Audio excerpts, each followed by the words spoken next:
Hi, my name is Cameron Armour, and this is my Psychology in the News video. Today I'm going to be doing it on mental toughness. Filming this on the Thursday for the Invincible. Okay, sweet. So, time to get into it. The definition of mental toughness. I actually chose this subject just before I get into the definition. Actually, I chose it because it happens in everyone's lives, and it's needed to get where you want to be in life. A quote actually I saw over the weekend was Timothy Chalamet, who won the SGA award, and in shortness he basically said, "I'm in the pursuit of greatness," and that's kind of really stuck with me last few days. And I really like that quote because you're always in pursuit of something. Like for him, he's in pursuit to be the greatest actor ever, and he got some hate for it. I'm not really sure why, because he just wants to be the best, and obviously people don't like when famous people or celebrities or even sportsmen really act like that, but I really respect it and I think that's really cool.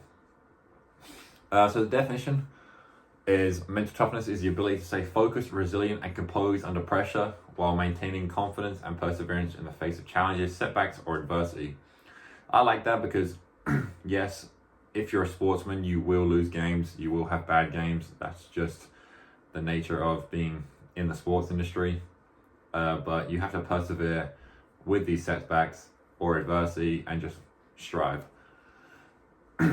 Involves a lot of combination of emotional regulation, which is just staying calm under pressure and not, screaming or cussing someone out because you're angry. A lot of self-belief and discipline, allowing individuals to perform at their best despite stress, fatigue, or external distractions such as personal issues. So yes, not everyone's life is perfect, but you have to persevere and kind of just deal with it, and then eventually you will see the brighter side on the other side of things. In sports specifically and performance psychology, mental toughness is often linked to attributes like grit, resilience, and strong mindset, helping athletes, students, and professionals push through obstacles, stay committed to their goals, and always have that big goal that you may be working towards for your whole career. So a really good example is Harry Kane. He's yet to win a major trophy for his country or club, and he's 30 now, but he's always working towards, and every single time he's being abused online because of it, or if he's being abused in the media, he needs to leave Tottenham, so he left Tottenham to go to a big club in Germany, and he's still in the pursuit of getting that trophy for his career, despite being one of the greatest strikers of this generation and really revolutionizing the whole position. But he's still working towards, he's still pushing, despite the adversity he's going to face or the setbacks or the injuries, he's still pushing towards and hopefully will win that major trophy. The news story one I'm going to do for mental toughness, it is a soccer story. Surprise, is Lionel Messi, one of the greatest players to ever kick a soccer ball, losing again and again for his international team, Argentina, and being called a failure despite being the best player, in my opinion, to ever kick a ball. And very many professionals, ex-professionals, pundits, analyzers, statistic, anyone really, unless you're obviously on the other side of the boat of being a Ronaldo fan, he actually has, I believe, 4 major final losses with Argentina, which is the 2007 Copa America, the 2014 World Cup final, the 2015 and 16 Copa America final. So that's 4 major finals that he failed to win. And then he actually retired shortly after coming. He retired because the amount of abuse he got called a failure, all this. He retired from international duty, and then despite the people that called him a failure and all of these a lot worse things than failure, they actually begged him to come back and help them win. So he did exactly that. He faced adversity, but he got the mental toughness, resilience, grit. He dug in and won the 2021 Copa America, which is his first ever major win for Argentina. Also the 2021 Finalisma Trophy, which is just Euros and Copa America, just two. So European competition and a South American competition. Whoever wins that then plays each other. And then he also won the 2022 World Cup, which kind of settled the debate for a lot of people to signify and cement actually his himself in that greatest ever player in soccer to ever play. And he actually scored 2 goals in the World Cup final, which is the biggest match of any player's career because you're representing your whole nation instead of just your club, which is a lot more important and a lot bigger. But he scored 2 goals in I believe it was a 3-3 draw, and then it went to penalties, and he scored his PK as well, and he also captained the team, won man of the match in the final, the semi-final, the round of 16, and then through 2 out of the 3 group stage games, he also got man of the match, and was player of the tournament as well. So very, very cool things. But the next news story isn't soccer based, so I try, get that both sides of things, but it's sports based because I watch sports. I watch all sport. I try to watch many different sports, not just soccer. But it's actually a Boston Marathon.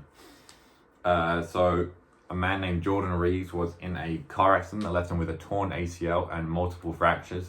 Doctors told him his running days probably are over, especially at that extent, like after a torn ACL and multiple fractures in your legs as well and all over your body. Probably won't be able to run again. The recovery was brutal. Months and months and months of physical therapy turned into a battle, not just against pain, but purely just against doubt about will he ever work out or do any physical conditioning again. Instead of focusing on what he couldn't do, he trained his mind to embrace the challenge. He visualized crossing the finish line every night before bed. He set small goals. Okay, let's walk a mile. Okay, let's walk 1.5 miles. Okay, let's walk 1.5 miles and run half a mile. These small little goals that you're not, okay, I'm going to run 26. I'm going to run a whole marathon right now. But no, because that's a massive goal. You set yourself small goals, and you eventually, I like to see it as a stepping stone. You have small goal. It builds, and eventually he actually went and ran the Boston Marathon in 4 hours and 16 minutes. But not just as a runner, but as a proof that resilience beats odds. And I quite like that because he actually said he didn't even think he was ever going to run again when sitting in hospital, doing this physical therapy. He was like, this is pointless. I'm not going to run. He was very down. But eventually, after doing all this, 1 mile, 2 mile, then 5, then 10, then actually training for the marathon and eventually crossing it for 4 hours and 60 minutes, that's a really big achievement. A personal example is simply just, I'm on the men's soccer team here at Shriner, and I'm a junior. In the past few years, we've lost 5-0 my freshman year and 7-0 to Southwestern, one of the biggest schools, one of the better schools in our conference.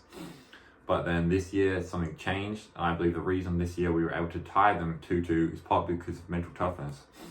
Everyone who was subbed on knew they had to be calm and composed on the ball. Everyone that had played Southwestern before, they knew that they wanted to at least get something from this game because they did not want to be embarrassed anymore by them. And if you're calm and collected on the ball, then Southwestern's a very aggressive team who will press you and try just out-muscle you the whole game. But our team was very composed, very calm. We ran for each other. We was really just mentally tough.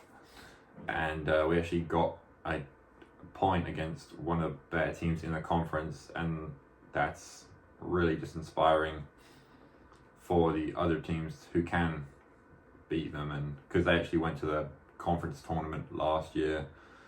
And yeah, they're a really big team. They've got points from Trinity, who are probably one of the best teams in our conference, points from Colorado, points from TOU, and really good. So in summary, I've spoken a lot about mental toughness in sports because that's what I know most about, as mentioned. But mental toughness is everywhere. For instance, if you have a job you hate but you need to provide it, for your family, you persevere because you don't want your family to struggle and you don't want your family to go without.